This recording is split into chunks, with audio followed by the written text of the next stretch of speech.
Everything you've ever learned about generating leads and growing your business is wrong. Everything you've ever heard, everything you've ever tried, and everything you've ever done, it's all completely wrong.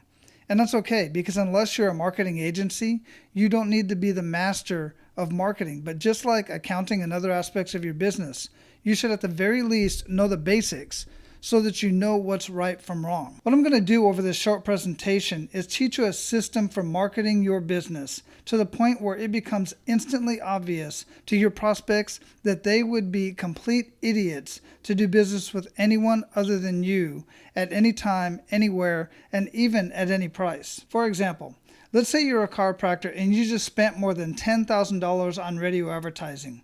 You spent an entire weekend with an audio crew in your office interviewing your staff, explaining your facility, and getting the entire production just right for prime time over the airwaves. And after all that work, effort, and expense, you ran the ads for several weeks. Your phone only rang 15 times, and those ads resulted in producing just one single patient at $1,900. Now, how would you feel after investing $10,000 and winding up with a net loss of $8,100 you will never get back? Not to mention all the time, effort, and energy you wasted. But let me ask you this. What if you could take just $1,300 of that marketing budget, and just by changing what your radio ad says, instead of getting just 15 calls resulting in only one sale, you could generate 137 calls, close 37 of those calls into brand new paying clients, each worth an average of $2,500 a piece, and you pocket a cool $92,500 for your trouble.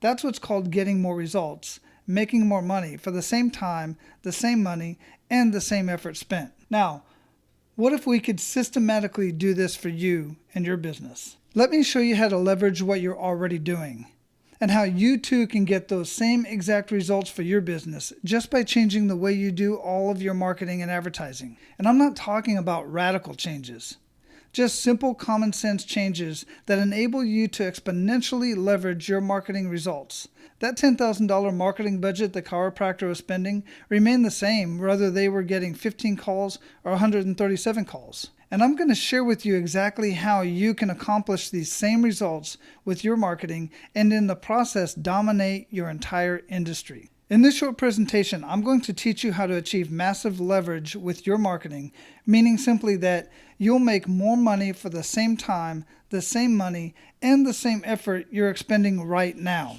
Why will this enable you to dominate your market? Simple. Most businesses don't know how to do this. They don't understand the tremendous untapped potential that lies within their marketing.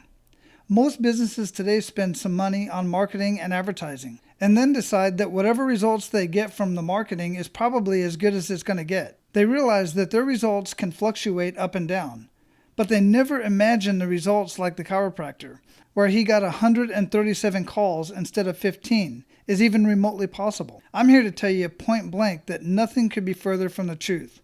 The marketing system I'm going to teach you today is based on unchanged principles of human nature that dictate that people always want to make the best buying decision possible. And therefore, marketing's job, your job, is not to yak insistently about how great you are or how low your prices are.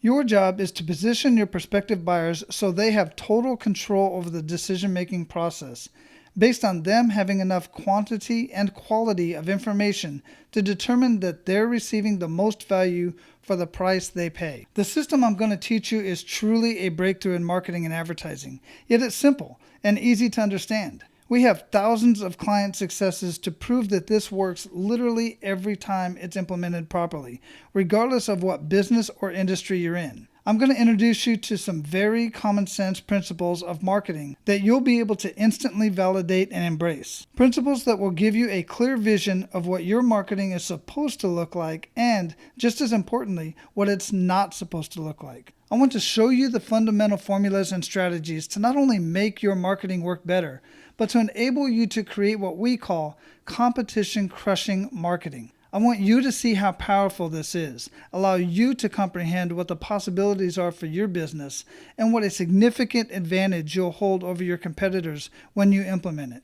So let's get started. There are two main components to any marketing plan: strategic marketing and tactical marketing. Strategic marketing is the content of your message. It's what you say and how you say it, including the concepts that you choose to focus on, the words and images you use to communicate those concepts, and the tone in which the message is delivered. Tactical marketing, on the other hand, has to do with the execution of the strategic marketing, such as placing ads, building a website, attending trade shows, and things like that. If I ask a business owner about their marketing plan, the answer almost always comes back to the terms of tactical marketing. They send direct mail, run radio ads, create a website, those kind of things. But the key to effective marketing is to master the strategic side, not the tactical side.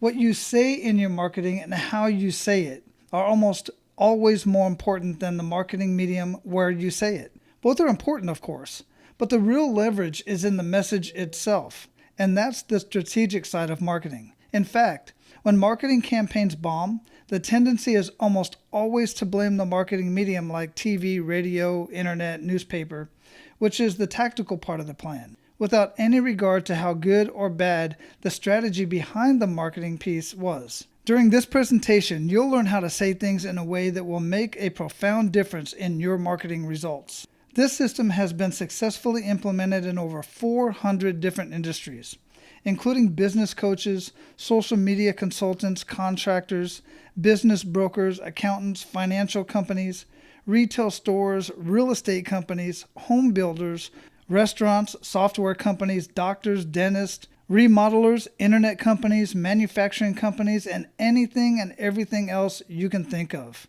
We've even used it to help a $10 per hour dog walker build a business to over $500,000. Our revolutionary new lead generation system works with all sizes of businesses, from startups clear up to Fortune 500 companies. But our true passion lies in working with small businesses averaging $2 million in revenue and below.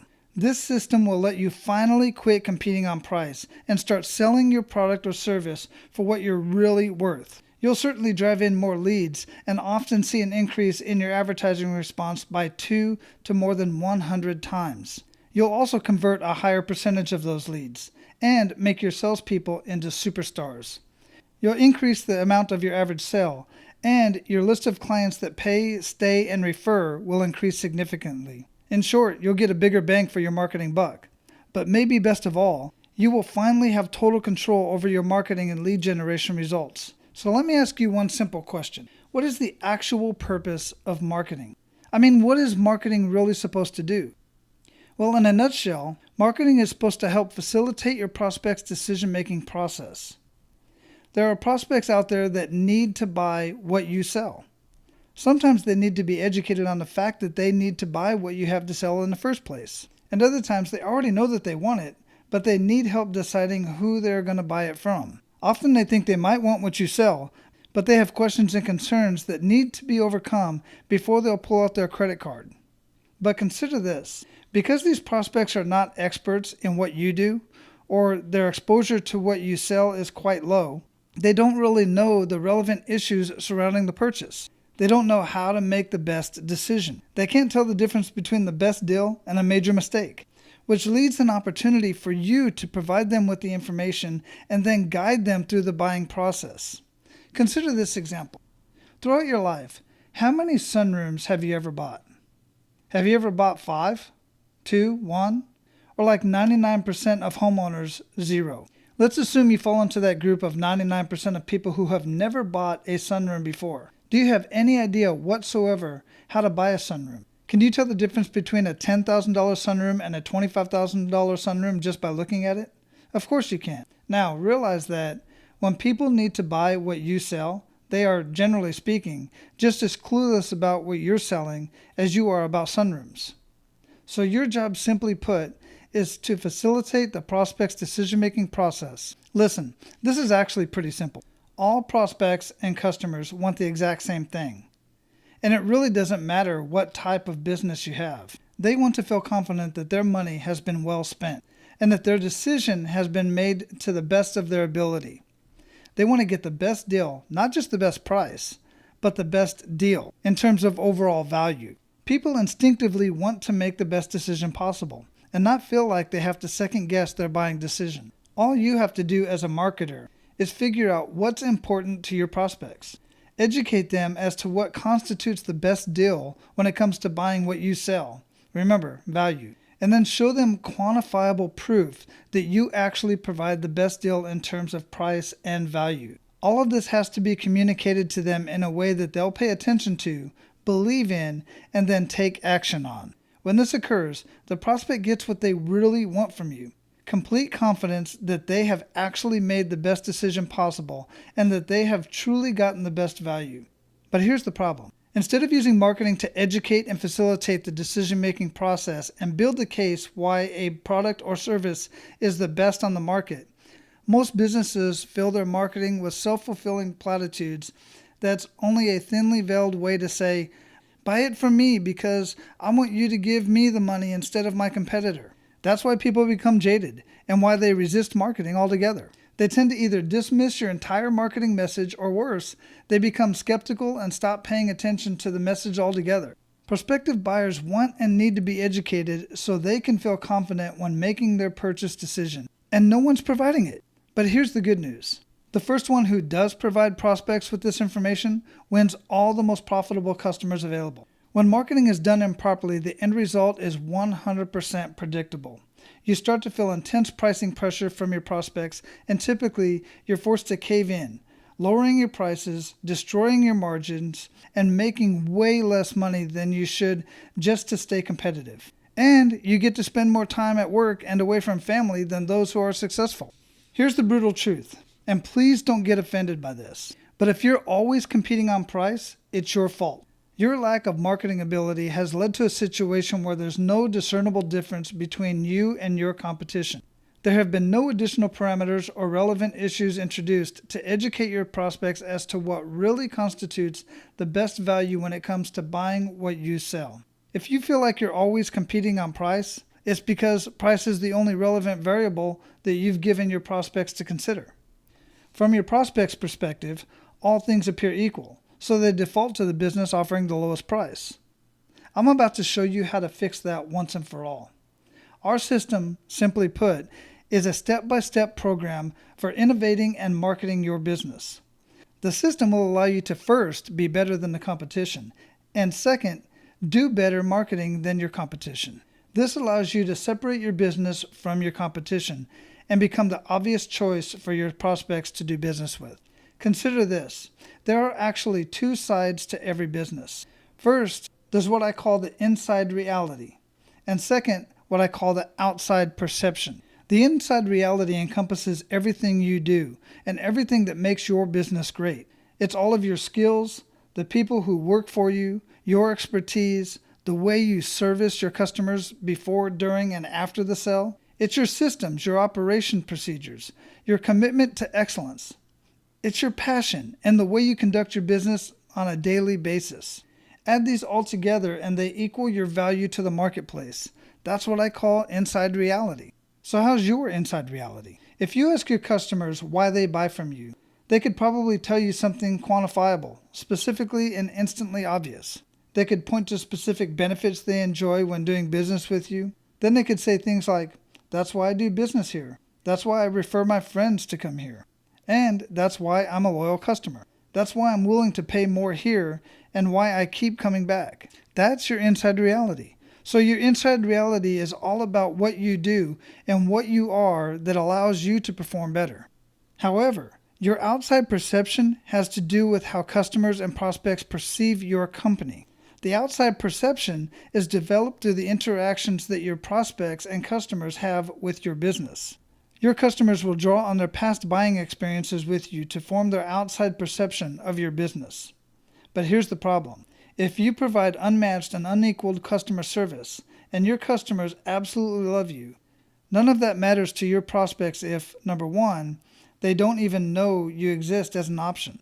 Number two, they see your marketing and advertising, and because of your inability to market your business properly, their perception is that you're no different, no better, or no worse than your competitors. I would estimate that well over 95% of all businesses are completely inept when it comes to marketing. And the end result is that your inside reality and your outside perception are perceived to be different.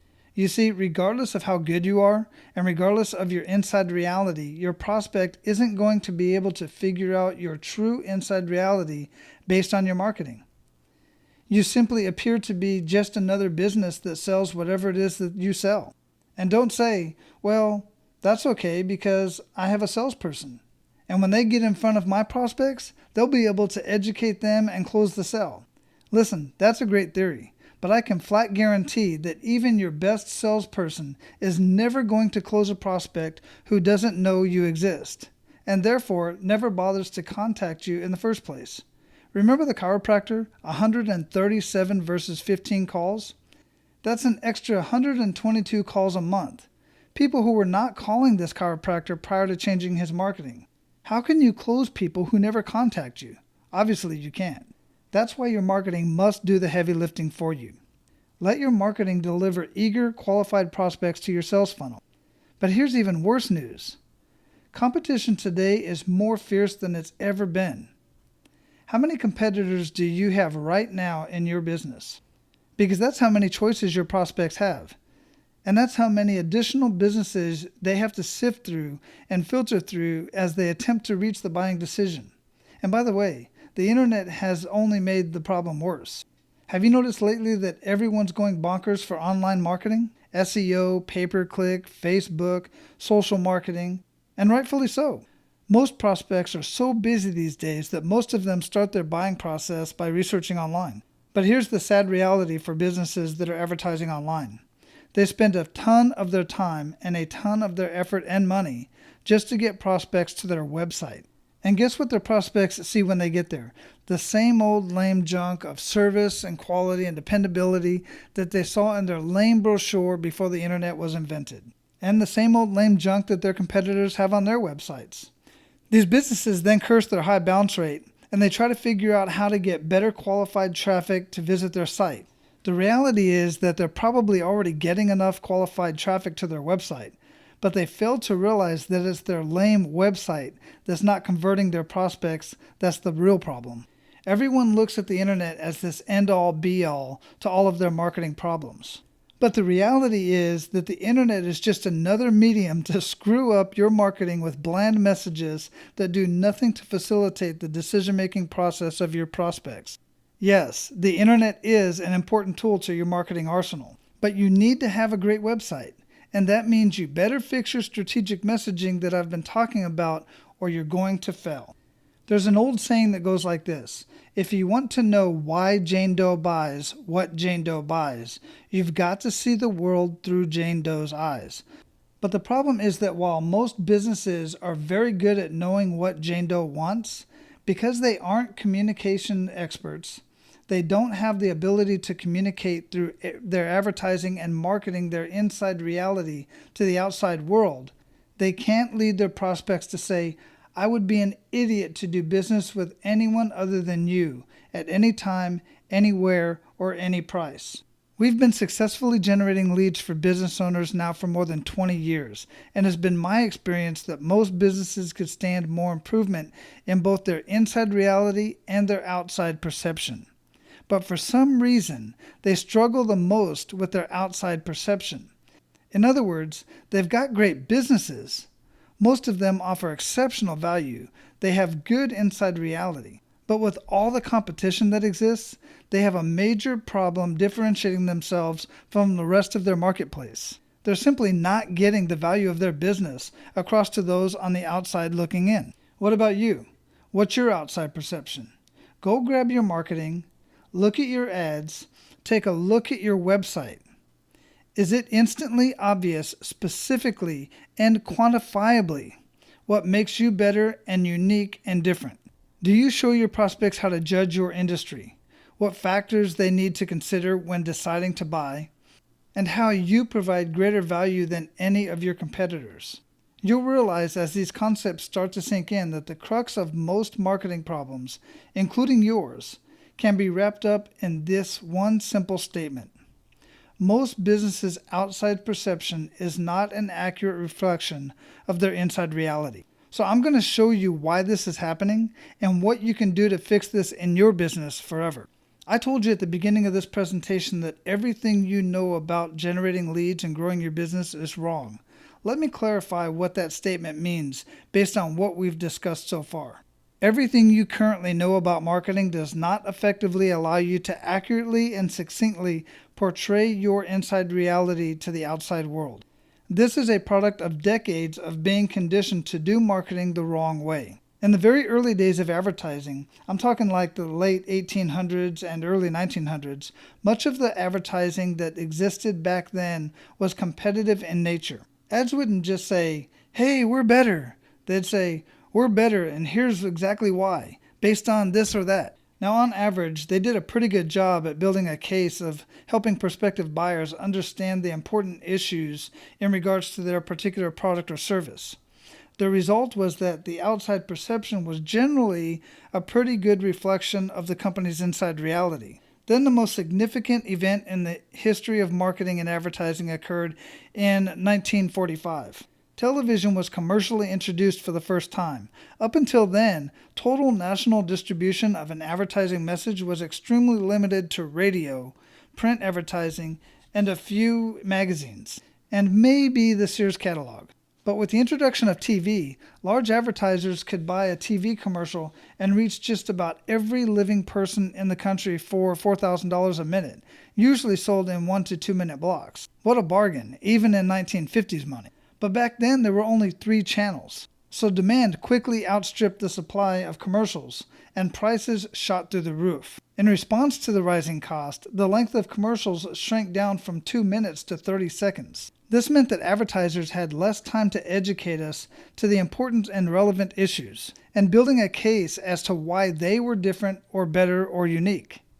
So instead of attempting to use shorter ads that highlighted their competitive benefits, advertisers changed tactics and started using slogans. That change made it harder and harder for the company's outside perception to accurately reflect its inside reality. But remember that marketing's first job is simply to get the prospect's attention. Even running just 30-second ads, getting attention was still not a problem for those advertisers. But then what? That's right, after you grab the prospect's attention, you must next facilitate their decision-making process. Companies and their ad agencies found that this was a lot harder to do in only 30 seconds, but they also found out that they really didn't need to do it. Because the only real competitors, that is, the number of competitors that could actually afford to advertise on TV and run ads against their ads, was wonderfully few. They could spend a ton of money running 30-second ads and win by default. Now, if there happened to be 2 or 3 major competitors jockeying for the same prospects, like Pepsi and Coke, that was fine, because there was plenty of business to divide 2 or 3 ways. The bottom line is that the company's inside reality and outside perception didn't really have to match up. The lack of substantial number of choices eliminated this necessity. So the focus for all marketing and advertising shifted to simply getting a prospect's attention. And that's when advertising lost its penchant for selling, and instead shifted its focus to creativity. The idea now is to get in the customer's brain with something creative that would stimulate them and cause them to recall the product later when they needed it. That's when slogans became the de facto marketing standard that is still in use today. Breakfast of Champions, home of the Whopper. How about this one? Is it live or is it? That's right, Memorex. How did you know that? That commercial hasn't run since the 1970s. And I know some of you may be too young to remember that one. This new creative approach took over advertising as we know it, and it soon began to filter into all other advertising media, including radio, Google Ads, newspaper, magazines, billboards, yellow pages, websites, you name it. Once this new creative message was in place, the big companies opened up their checkbooks, spent lots of money, and basically gave people no other option to remember their message. After hearing things go better with Coke for the 8,000th time, you're going to remember it whether you like it or not. We call this C&R advertising. C for creativity and R for repetition. Create an ad that is unusual, weird, shocking, funny, emotional, and so on. Spend $1 billion running that ad about 1 million times, and then haul your dough down to the bank. We call this the era of brand builders.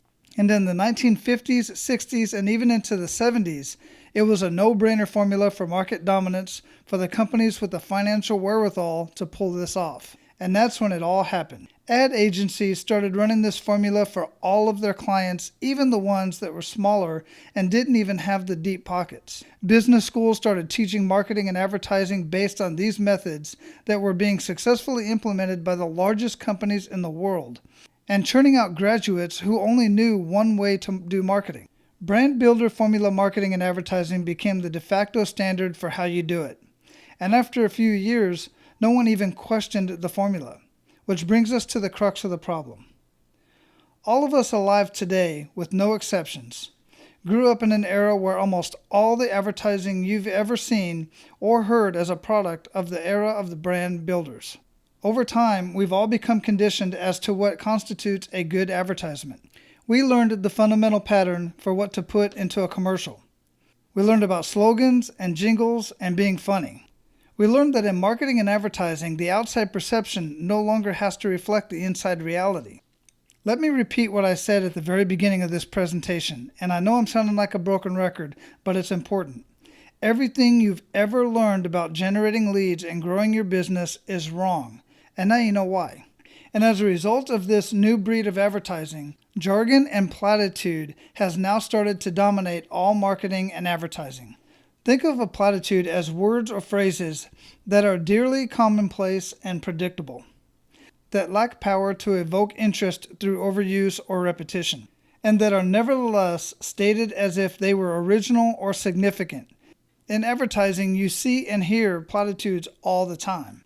Since businesses only have 30 seconds to try to convey what makes them special, they lump everything into jargon and platitudes such as largest selection, most professional, lowest prices, highest quality, best services, fastest, most convenient, largest in the state, more honest, we're the experts, we specialize, work harder, gets the job done right the first time, and been in business for 4,000 years.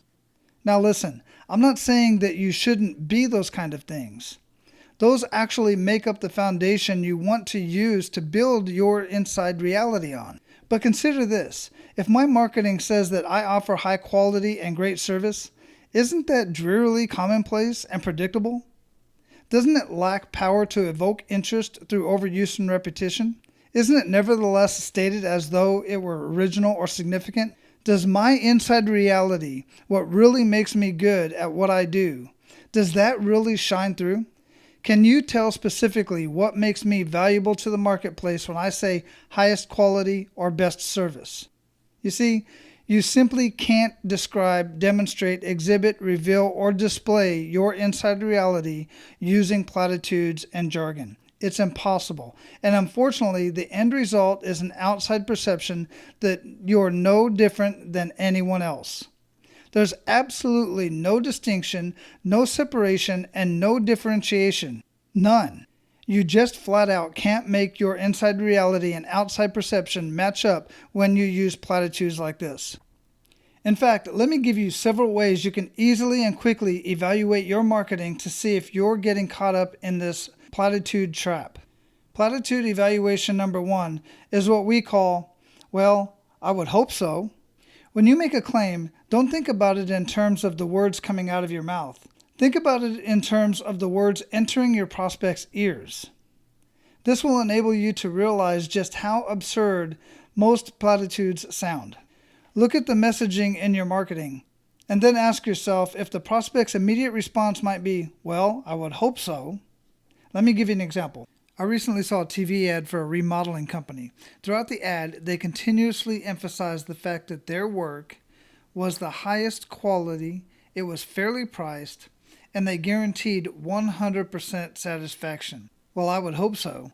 Would you honestly hire any remodeling company who didn't provide all of these as a standard part of their service? Well, of course not. This is all platitude, drearily commonplace, lacks power to evoke interest through overuse and repetition. How about this one from a contracting company? Our training leads to change. We increase the productivity, performance, and profit of your company. Well, I would hope so. Does anyone hire a consultant for any other reason than to do those things? Most ads today are nothing more than a platitude and jargon fest. Does this jargon tell you anything about these companies' inside reality? What else would you expect them to say? Everyone's always going to say wonderful things about their company if they can get away with it. The problem is that your company most likely has an exceptional inside reality, and you're using the same platitudes and jargon as everyone else. Then the outside perception is that you're all the same. And that's when prospects default to the company offering the lowest price. Price now becomes the only determining factor. When you use this simple evaluation, just ask yourself openly and honestly why anyone would choose you over your competition. Then evaluate your answer against the, well, I would hope so evaluation. And finally, check out all of your advertising and marketing materials, including your website. Do they pass the, well, I would hope so evaluation? Or are they all chock full of platitudes? If they fail, then you need to make changes. Now let me provide you with a second evaluation technique. It's called Who Else Can Say That? This is similar to the first evaluation technique, and it's also a product of the era of the brand builders. Pay very close attention to this one. Stop thinking in terms of who else can do what you do. Instead, think in terms of who else can say what you say. Because the answer, unfortunately, is usually anybody and everybody can say what you say. For example, I know of a kitchen remodeler that ran by far the most impressive remodeling company in his community. Every member of his crew had at least 15 years of remodeling experience. They were all certified subcontractors. They had won multiple industry awards. They were the only kitchen remodeling company that provided not only a full satisfaction guarantee, but also a 10-year material and labor warranty on everything they did. They left the job site every night cleaner than when they first arrived. They also guaranteed they could remodel any kitchen in no more than 5 days, half the time of any of their competitors. This, of course, meant far less disruption and inconvenience to the homeowner. In short, their inside reality was literally second to none. But they had a huge marketing problem. Their marketing looked virtually identical to all of their far less worthy competitors. Their marketing said things like certified subcontractor, guaranteed satisfaction, and then a long laundry list of all of the work they performed, such as new cabinets installed, complete kitchen remodeling, and so on. Oh, and get this. They accept Visa and MasterCard. Well, I hope so. But then ask this question. Who else can say that? When the owner of this remodeling company was asked that very question, he got really defensive. He said, there's no other remodeler that can begin to match the work that we do. Our subcontractors are far and away the best there is. No one, and I mean no one, can say what we say. Understandably, this contractor was extremely passionate and protective when it came to his superior company he had worked so long and hard to develop over the years.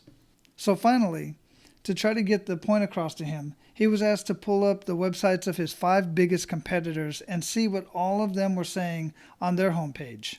Let's just say that his jaw hung open for about 2 minutes straight before he finally pointed at the screen and said, "Oh my gosh! Look at this other company's website. I know this guy. He's terrible. But his site says the exact same thing as mine. In fact, I think he actually copied my site word for word." He looked at all of the other remodelers and saw that all of their websites were virtually identical to his. So remember, it's not who can do what you do. It's who can say what you say. And if your marketing is full of platitudes and jargon, then sadly, that answer is all of your competitors can. Let me give you one final platitude detection evaluation. It's called the Scratch Out Write-In Test. Take a look at your brochure, advertisement, or website. Now scratch out your name and write in your competitor's name. That's it. If the marketing is still valid, if the website still conveys the same basic message, if there wouldn't need to be any additional changes, then guess what? You just failed this test. This evaluation can be very revealing. Most businesses discover that they run very high on the platitude meter. You may find that your inside reality, excellent as it may be, is nowhere to be found in your marketing message. It's all but lost in a sea of platitude and completely invisible to your prospects. Is this making any sense to you? Is it evident that this might be the problem for you now? and a tremendous competitive advantage if you could figure out how to fix this for your own business. So let me show you how to fix this. Let me explain how you can follow a very simple process we call the conversion equation. And when you do, you will eliminate platitude forever. I'm going to show you how to become a communications powerhouse. Make your outside perception become an excellent reflection of your inside reality. And finally begin to get the results from your marketing that you should be getting. The conversion equation has 4 main components. But let me start with a brief introduction, and then I'll go more into detail. The first component of the conversion equation is called interrupt. This is simply the process of getting qualified prospects to pay attention to your marketing. This is often accomplished by affecting the prospect emotionally. Sounds simple enough, doesn't it? Unfortunately, it's a lot more difficult to pull this off in real life, unless you understand what you're about to learn here. The second component is engage. Once the prospect is interrupted, it's critical to give the reader, watcher, or listener the promise that information is forthcoming that will help the prospect make the best decision possible, or, in other words, facilitate their decision-making process. This is also best accomplished on an emotional level. The third component is educate. Once you interrupt and engage the prospect, you have to give them the information that allows them to logically understand how and why you solved the emotional problem. This is accomplished by giving detailed, quantifiable, specific, inside reality revealing information. This turns the corner from an emotional sell. Remember, you interrupted and engaged them based on emotional hot buttons to a logical sell. This is easy to do if you just follow this conversion equation. And the fourth and final component of the conversion equation is the offer. Now the prospect has been interrupted based on problems that are important to them emotionally, engaged by the promise of a solution to that emotional problem, and they've examined the educational information that makes your solution to that emotional problem real and believable. So the last step is for you to give that prospect a low, or better yet, no risk way for them to take the next step in the sales process.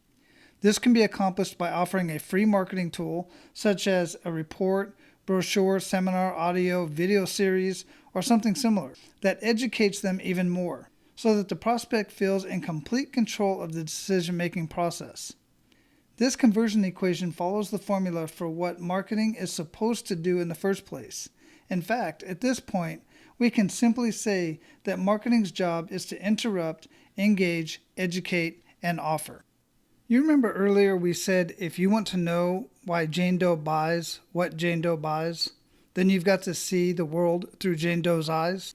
Well, I would submit that if you want to know what Jane Doe sees, you'd better first understand how Jane Doe's brain works, how it processes information and makes decisions. To understand this process, there are 3 major concepts that I need to teach you. 3 concepts that, quite frankly, no one else in the world of marketing understands. But 3 concepts that will make all the difference in the world in your marketing's effectiveness and, more importantly, in your company's profitability. The 3 things you need to know about Jane Doe's brain are downtime, uptime, and reticular activating system, also known as the reticular activator. Let's begin by discussing the first concept called downtime. Simply put, this is the automatic state of running automatic patterns that allows your brain to perform habitual tasks without any conscious thought. You do this all the time. For instance, have you ever driven to work and when you get there, you don't remember making the trip? That's downtime. This occurs because driving to work is a habitual pattern that you run so frequently that you don't have to consciously think about it.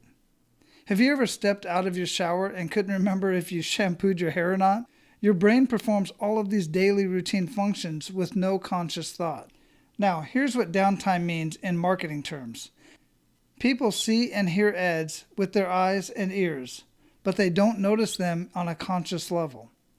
If you ever open a newspaper, you'll be looking at maybe 70% ads and 30% bona fide news articles.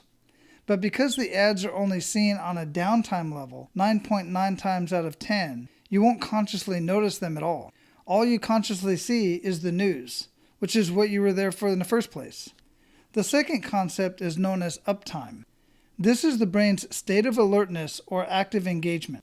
It's like when you're driving on the freeway in a heavy thunderstorm. Your hands are firmly gripped on the wheel at the 10 and 2 o'clock positions, and your pupils are as big as saucers.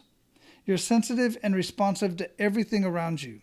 You're in uptime when you're watching a horror movie, and you hear the music building in anticipation of something scary getting ready to happen. You can think of uptime as your brain going on alert mode. But here's what uptime means when it comes to your marketing. When your prospect is in uptime mode, they consciously notice your ad or marketing piece, and they're open to your suggestions and solutions. Something captures their attention and compels them to keep paying attention. The key to marketing is to get your prospect out of downtime and into uptime. We want to shake them out of their natural subconscious haze, where they never see your ad or marketing piece, and into uptime, where they are fully conscious and aware of what you're trying to communicate to them. Once you understand how to do this, you'll have the ability to make a fortune with your marketing. But to completely grasp this model, you've got to learn the third major concept about how Jane Doe's brain works, which is called the reticular activator. This reticular activator is the part of your brain that's on the lookout 24 hours a day, 7 days a week, even when you're asleep. It constantly scans the environment looking for things that fall into any of these three categories. Things that are familiar, things that are unusual, and things that are problematic. When the brain detects any of these three categories on a subconscious level, it sends a message over the conscious side of the brain and says, "Hey, wake up. There's something here you need to pay attention to." And by the way, whatever those familiar, unusual, and problematic things are, we call them activators. In short, your brain on a subconscious level is constantly on the lookout for activators. It's searching for things that are familiar, things that are unusual, or things that are problematic. In other words, things that demand a conscious response. Whenever it finds one, it pokes your conscious brain and snaps you out of downtime sleep mode into uptime alert mode. Let me give you an example of the raw power of your own reticular activator, and please, don't get mad at me for what I'm about to do to you. But I'm going to permanently embed this example directly into your reticular activating system. And I guarantee that you will remember this and me for the rest of your life on this planet. Seriously. Here we go. I'm certain that at some point just over the past couple of weeks that you have had a glimpse of a FedEx truck making its deliveries. FedEx has been in business since June 18th, 1971. That's a lot of years that those trucks have been driving around town. So let me ask you a question. How many times have you seen those FedEx trucks? Over the 40 plus years they have been in business, I would wage that you have seen these trucks a minimum of 1,000 times. So here's question number 2. Have you ever seen the hidden message within the FedEx logo? Yes, that's a serious question. Did you know that there is a hidden message within every FedEx logo? If you're saying right now, that's impossible. You've seen the logo 1,000 times, and you certainly would have noticed a message in there at some point in time. Then join the crowd. 99% of the population have never seen the hidden message. Ready for me to tell you where it is? The next time you see a FedEx truck and you see a FedEx logo, look between the E and the X in FedEx. You will see an arrow pointing to the right. It's plain as day, and yet very few people have ever detected it over these years. And guess what? That logo was specifically designed that way from the start. It isn't just something that happened by coincidence when the designer created it. Almost no one sees it, but guess what? You will now see it every single time you look at that logo. Why? Because now that I have drawn your attention to it, coupled with the fact that you had no idea it was there before, the next time you see that arrow, your brain will perceive it to be unusual, and that automatically triggers your reticular activator. Remember, things that are familiar, unusual, or problematic poke your brain and make it pay attention through your reticular activator. You're welcome. But guess what is going to happen next? Now that you know that the arrow is there, every time you see the FedEx logo, your brain will immediately seek out the arrow. And as you observe it over and over, the arrow will move from being unusual to being familiar. And in both of those cases, guess what else happens? You will only notice the arrow for a second or two because your brain activates when it sees it, moving from downtime into uptime. But since the arrow isn't really relevant or important to you, your brain quickly reverts to downtime. So what does all of this have to do with marketing then? The short answer is everything. Understanding what wakes people up so they pay attention is what's going to get our marketing message past the interrupt stage and into engage stage. And when we engage your prospect, we've just increased our chances to selling to the people you're trying to engage by 1,000%. This is going to solve the problem that every other marketer hasn't been able to figure out, which is not just getting them interrupted, but also getting them engaged. Not just finding any old activator, but finding the right activator. Any idiot can simply interrupt people. In fact, that's actually very easy to do. The so-called marketing gurus over on Madison Avenue do it all the time. Those guys and gals prefer to use activators that are based on things that are familiar and unusual because they're easy to pull off. Have you ever noticed how many different kinds of animals you see in advertising? That's because animals are familiar and likable. And the idea is that those animals will interrupt you by poking your conscious brain when they're detected by your reticular activator. Aflac has the duck, Geico has the gecko, and Coke has the polar bears. You constantly see dancing elephants, talking dogs, and finicky cats. All of these animals have good interim value based on their familiarity. That's also the major reason that big advertisers use celebrities, familiarity. And what about activators based on unusual things? Well, that's what creativity is all about. Creativity's main purpose in advertising is to dream up something so weird, so strange, so shocking, so unusual that it'll snap you out of your downtime and into uptime, otherwise known as interrupt. But here's the key. Here's what no one else seems to understand, and what just may be the most important thing you'll learn in this presentation. Once the brain is activated, once it's been broken out of downtime and into uptime, alert mode, it wants to be engaged. So it immediately subconsciously searches for additional clarifying information. The brain wants to know, hey, what's this all about?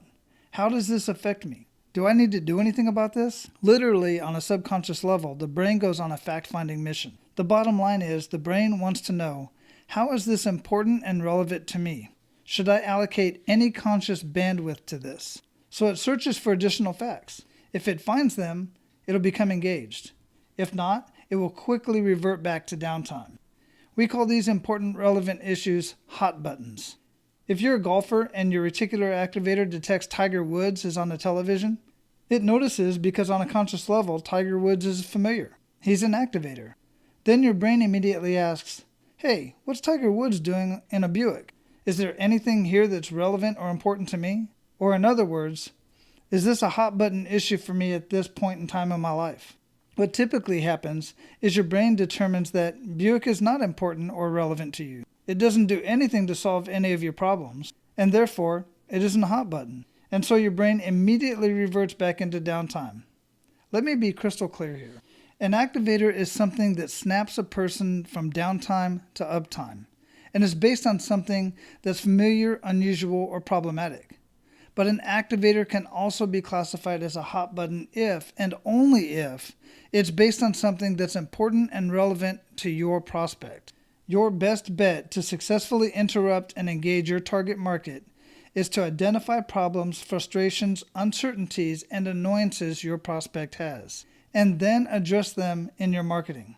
Their pain, in most cases, is their hot button. And please, don't think this is some sort of manipulation. All we're doing here is tapping into the problems that your prospects already have. We're not trying to manufacture a crisis for them. We're merely poking their problems and pointing out their problems so that their reticular activator notices and brings us onto their active radar screen.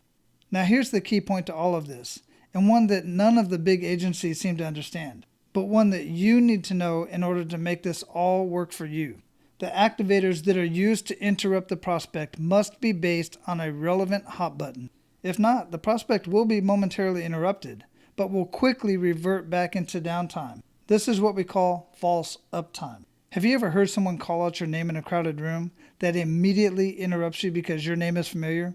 But when you turn around to see who it was calling you, you realize, oops, they're actually calling out someone else with your same name. Your name is an activator. But because in that situation your name wasn't important or relevant to you, it didn't engage you. You quickly reverted back into downtime. That's what we call false uptime. Remember what I just said about the FedEx logo? Now that you know it's there, every time you see it, your brain will immediately seek it out because it's unusual. But the more often you see it, the arrow shifts from being unusual to familiar. Then you will only see it for a second or two, and then your brain quickly reverts back to downtime because the arrow isn't relevant or important to you. This happens in marketing and advertising all the time. Most marketing interrupts, but it doesn't engage. Just like Tiger Woods and Buick. He's famous and you like golf, so it captures your attention. It interrupts you. But when you find out that it's not based on anything that's important to you, when there's nothing relevant, nothing that solves some problem that you have, you quickly revert to downtime. This is one of the things that almost no one understands, and one of the main reasons everything you've ever heard about marketing is wrong. You've been conditioned to believe that as long as you've interrupted the prospect, that's it.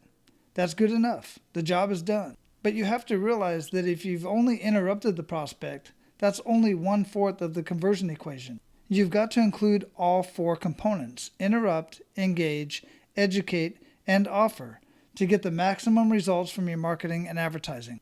Now, when it comes to actually writing the marketing, we typically like to portray the hot buttons in the forms of headlines. The headline is the first opportunity you have to interrupt Jane Doe. You've got maybe 1 to 3 seconds max to interrupt prospects. So you'd better make sure that the headline has activators in it, and that those activators are based on things that are important and relevant to that prospect. Remember, hot buttons, words and phrases that describe problems or frustrations that the prospect is feeling so that their reticular activator latches onto them and snaps them into Uptime. In print advertising, magazines, newspapers, yellow pages, and so forth, the form of the headline is obvious. In radio, the headline is the first sentence they hear. On Google AdWords, it's the first bit of text they read. On television, it's the first thing they see and hear. In brochures, business cards, other marketing collateral, and your company website, it's the first thing they see. Let me give you 2 quick examples. First for a daycare, and second for a child psychologist who works with kids with behavioral problems. When I ask most daycare providers why parents should choose them instead of the 17 other local daycares, they almost always give me the same boring answers. High quality, attention to detail, we supervise our staff better, we're honest, we've taken care of more than 200 kids, and so on. Nothing but platitudes and jargon. Unfortunately, this exact same platitudes shows up in boring, ineffective headlines. For instance, when I looked at the marketing of various daycares, they said things like safe, nurturing, and creative environment, optimize your child's development, acclaimed by thousands of parents, accredited by industry professionals, a leader in early childhood care and education. Those are all real headlines from real ads, platitude and more platitudes. But note this as well. These headlines all speak to the daycare, not to the prospect. You could place the word we in front of all of those platitudes and it would fit perfectly. We optimize your child's development. We're acclaimed by thousands of parents. We're accredited by industry professionals. Prospects don't care about the daycare. They care about themselves and their kids. None of those headlines address the problems or concerns of the parents, do they? If you really want to interrupt John and Jane Doe, you've really got to use much more powerful language than that to get them to respond on an emotional level. How about this headline to effectively communicate the concept of a safe, nurturing, and creative environment? Ever felt your daycare treated your child like a number instead of a little person? Or how about this one to convey being the leader in early childhood care and education? Is your daycare's idea of good educational curriculum watching Barney on TV? Or this one, introducing a daycare center that doesn't consider mac and cheese to be one of the 4 major food groups. That's a good one. All 3 of these headlines work in tandem with close-up pictures that work to reinforce the powerful and compelling messaging. That headline that said, "Ever felt like your daycare treated your child like a number instead of a little person?" Next to it is a 4-year-old child sitting in the corner with his head buried in his hands crying. Talk about powerful, emotional, and compelling. And talk about interrupting. See how these headlines speak to the issues of the prospect instead of the daycare. See how they reflect a financial attention to detail that is the foundation of this daycare's inside reality? Of course you do, because it's obvious. Now, what about child psychologists who works with kids with behavioral problems? Most of these types of professionals say things like, "We offer parenting advice and resources. We can help get your child under control. Learn the secrets of well-behaved children." As a parent with an out-of-control child, why would I want to know the secrets to well-behaved children? See what I mean when I say that no one is getting it? That everything you know about marketing is wrong? If you have a child that embarrasses you in public, that is basically uncontrollable and unmanageable, then aren't you desperate for a solution to that behavior? So what if the child psychologist used this headline? Are you sick and tired of the yelling, screaming, and belligerent attitude of your child? Doesn't that immediately address the conversation going on in the heads of these parents? Won't that headline immediately interrupt them and knock them out of their downtime and into uptime? Of course it will. Now consider the example of a moving company. Most movers' ads and websites have headlines that say something brilliant like, "Moving." Most of them have their company name for the headline along the top of their website and marketing material, or "Local and long distance." Why in the world would you ever say something like that? However, by simply changing their marketing so it followed the conversion equation, their new ad and web copy pulled in an astounding 12 times more than the original ad. They went from averaging just 70 calls per month to 955 calls. And their conversion rate skyrocketed from 16% to 68%. Let me put this another way. This moving company, just by changing what their ad said, went from generating 11 sales per month to a whopping 649 sales per month. Their new ad generated so much new business, they had to partner with 4 of their competitors to help them handle the demand for their services. Oh, by the way, those same 4 competitors bought out that moving company 9 months later for $2 million, all due to following the conversion equation in their marketing. So what exactly was it that generated these fantastic results? Well, their new ad and website features a headline that says, "Last year, over 4,350 complaints and lawsuits were filed against moving companies in Dallas." Got your attention? You bet, because it hits on the prospect's hot buttons of uncertainty and problems that might arise when they move. And I know this personally because being prior military, over 25 years, I moved multiple times and had to rely on giving all of my precious items and personal stuff to movers, and stuff always got broken or lost, or they just left a huge mess in the house. Anyway, the ad goes on to describe what to look for and what to watch out for when moving. It educates the prospect as to what standards they should use to find the best value when hiring a moving company. Okay, to wrap up this discussion about interrupt and engage, let me address the topic of engage specifically for just a moment. To successfully engage, all you have to do is use a headline or a subheadline that promises the reader that if they will keep reading or listening to the ad, that they will get information that will facilitate their making the best decision possible. Not sales information, not "here's how great we are" information, but rather bona fide decision facilitating information. Sometimes the headline itself will engage, but more frequently it's the subheadline that makes the promise to educate, and therefore it engages. Let's go back to the daycare ad and continue that example. Remember the one that had the headline that said, "Ever felt like your daycare treated your child like a number instead of a little person?" The follow-up engage subheadline would simply say, "How to ensure your child gets personal, loving, caring, one-on-one attention at daycare." Or the headline that says, "Is your daycare's idea of good educational curriculum watching Barney on TV?" The follow-up headline that engages says, "How would you like your child to be reading at the first grade level before starting kindergarten?" In both of these cases, the subheadlines clarify the first headline and let the readers know that if they keep reading the ad, they can expect to find specific details regarding each of these major hot-button issues. In short, these headlines engage. The child psychologist that used the headline, "Are you sick and tired of the yelling, screaming, and belligerent attitude of your child?" His subheadline says, "Now you can discover the secrets to controlling your child and instantly restore peace and quiet in your home." Show me one parent experiencing this sort of behavior from their child who wouldn't immediately respond to this ad.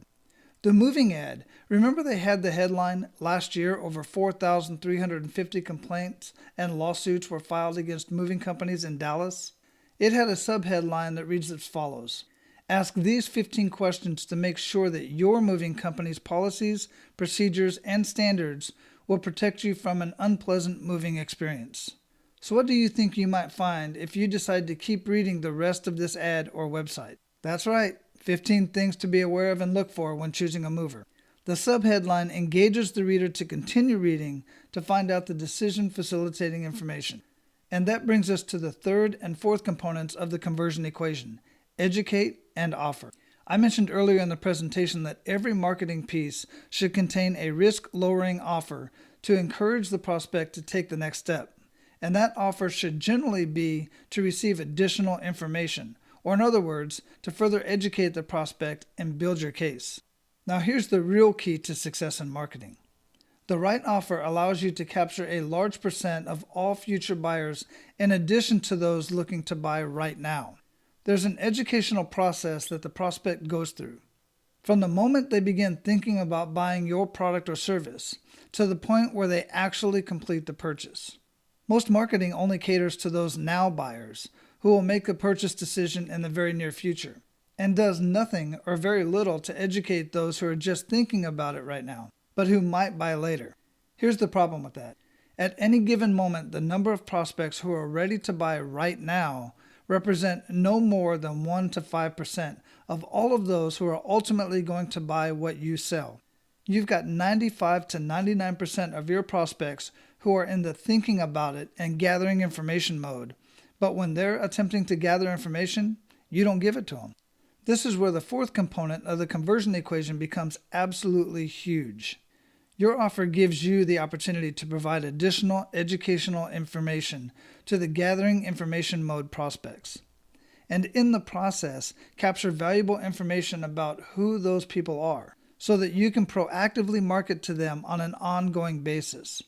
This allows you to take control of your target market. The daycare that we've been talking about makes a perfect example of this.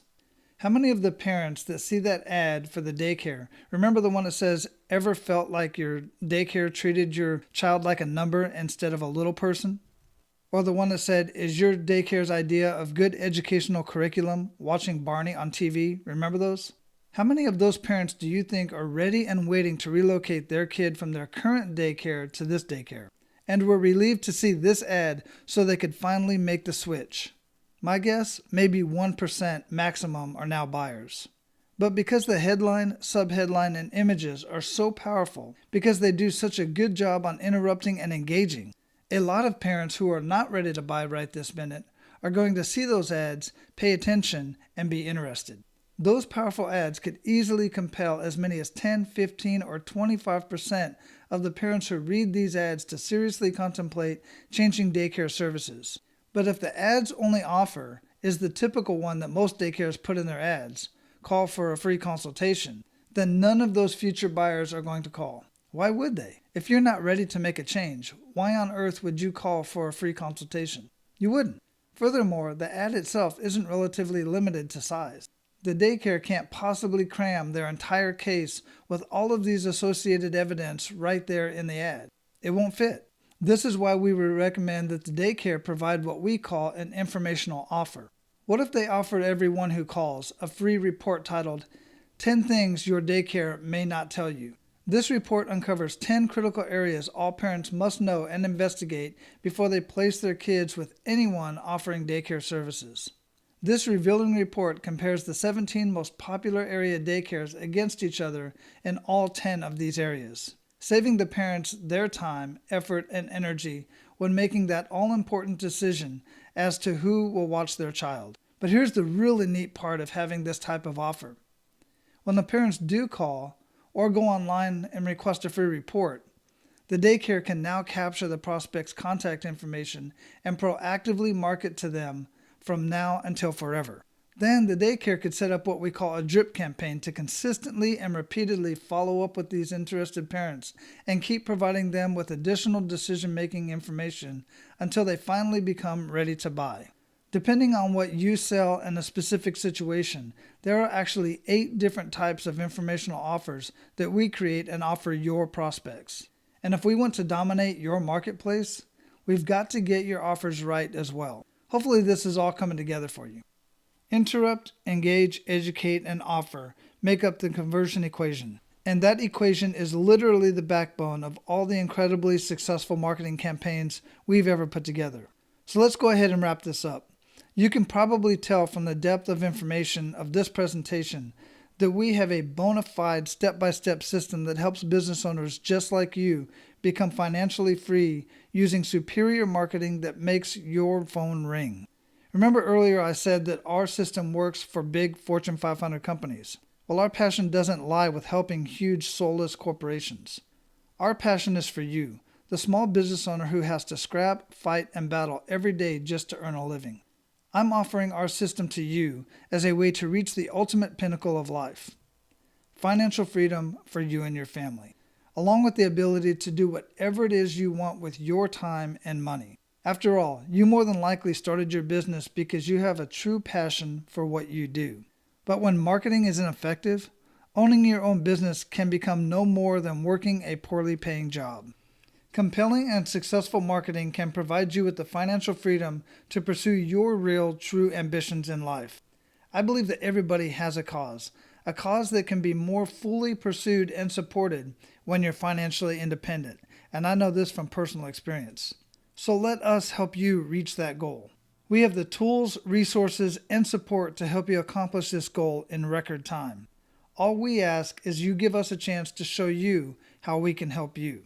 Now listen, this presentation has been focused solely on marketing, and I have over 100 business strategies that I use with various businesses throughout the year, 8 of which are outlined in my book, No BS Business Breakthrough. And while great marketing, like I've just shared with you, is critical for your business, many business strategies can put money in your pocket in a matter of days or weeks.